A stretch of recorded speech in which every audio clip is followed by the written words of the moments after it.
Okay, चलिए अब आगे बढ़ते हैं और बात करते हैं मार्केट्स के कुछ बड़े व्यूज़ की। मॉर्गन स्टैनली और जेफरीज जैसे दिग्गज विदेशी ब्रोकरेजेस भारतीय मार्केट को लेकर एक्चुअली काफ़ी बुलिश हैं। ये जानकारी लेकर हॉर्मज आए हैं। हॉर्मज दोनों ब्रोकरेजेस पर अलग अलग बात करते हैं। पहले मॉर्गन स्टैनली की बात करते हैं। बताइए 2025 के लिए क्या स्ट्रेटजी है उनकी?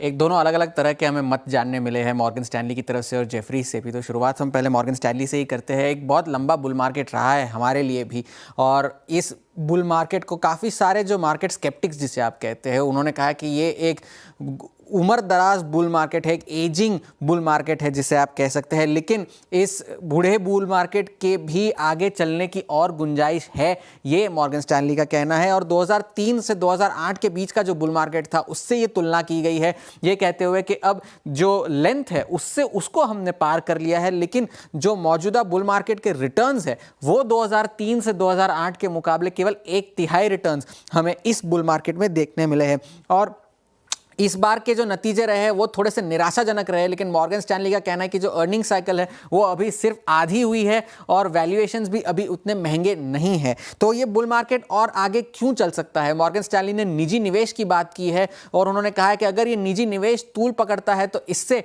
वैल्यूएशंस जो है बाजार के और आकर्षक होंगे, नतीजों में और जान आ सकती है।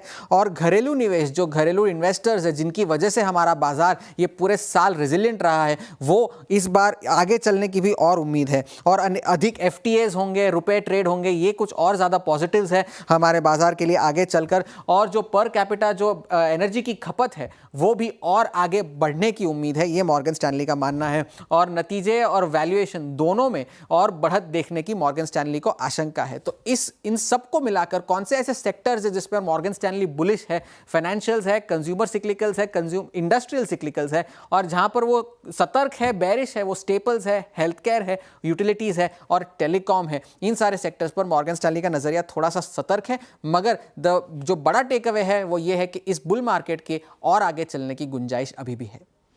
ओके, आप कह रहे हैं बूढ़ा बुल मार्केट है या फिर बूढ़ा बुल है? बूढ़ा बुल मार्केट है लेकिन इसमें जान अभी बाकी है। चलिए, बूढ़े बुल मार्केट में जान बाकी और काफ़ी इंटरेस्टिंग आइडियाज़ यहाँ पर उभर कर आए ज़रूर है।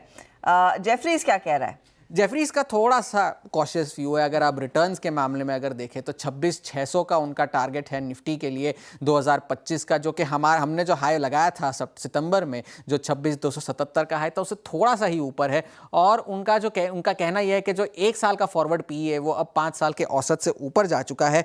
और अर्निंग्स ग्रोथ के मुताबिक वो ये 10% रिटर्न्स का अनुमान लगा रहे हैं 2025 के लिए। क्योंकि उनका बाजार का नजरिया थोड़ा सा सतर्क है, इसलिए उनका जो लक्ष्य है वो लार्ज कैप पर ज्यादा है और फोकस उनका लार्ज कैप्स पर ज्यादा है मिड कैप और स्मॉल कैप के मुकाबले। तब 2025 में जेफरीज का क्या कहना है? जो निवेश की जो साइकिल चली आ रही है वो 5 साल चल चुकी है, वो कह रहे हैं कि 5 साल ये और चलेगी, उनका कहना है।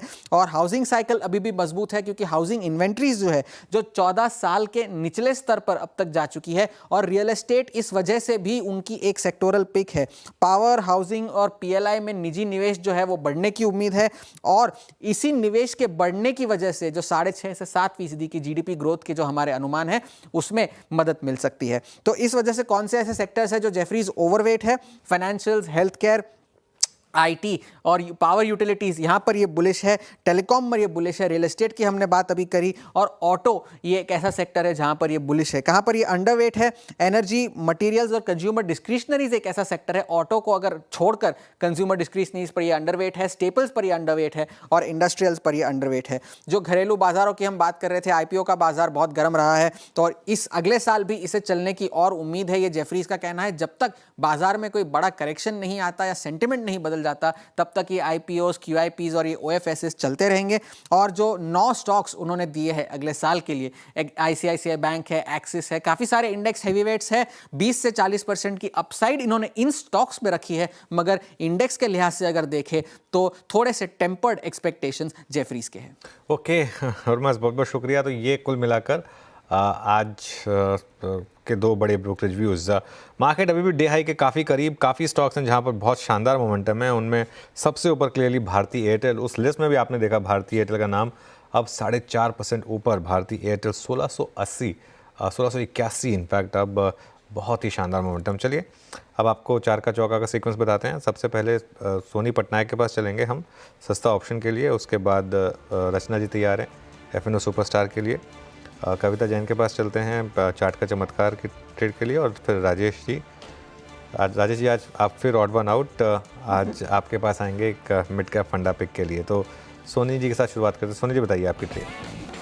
अनुज जी, यहाँ पे सस्ता ऑप्शन में रेकमेंड करना चाहती हूँ। डिलीवरी 400 कॉल ऑप्शन में खरीदारी करने की सलाह रहेगी। करीबन 5 रुपए के पास यहाँ पे आप बाई कर सकते हैं। स्टॉप लॉस रहेगा यहाँ पे 2 रुपए का, टारगेट है 10 रुपए और 12 रुपए के। डिलीवरी आज हम देख सकते हैं कि टेक्निकली यहाँ पे 100 EMA के लेवल को क्रॉस कर रहा है। बहुत स्ट्रॉन्ग शॉर्ट कवरिंग मूव है और कॉल में ओपन इंटरेस्ट अनबाइंड होते हुए नजर आ रहे हैं। तो जितने भी यहाँ पे एक राइटर्स बन चुके थे वहां पे वो एग्जिट होते हुए पोजीशंस नजर आ रहे हैं। विक्स भी डाउन है, आईवीज यहाँ पे जो हायर स्ट्राइक्स के डाउन हो रहे हैं। सो यहाँ पे मुझे लगता है कि जो राइटर्स एग्जिट हो रहे हैं, स्टॉक काफी पॉजिटिव लग रहा है, टुवर्ड्स 420 पोजिशनली टेस्ट कर सकता है। ओके, तो 400 की कॉल 4 रुपये 75 पैसे पर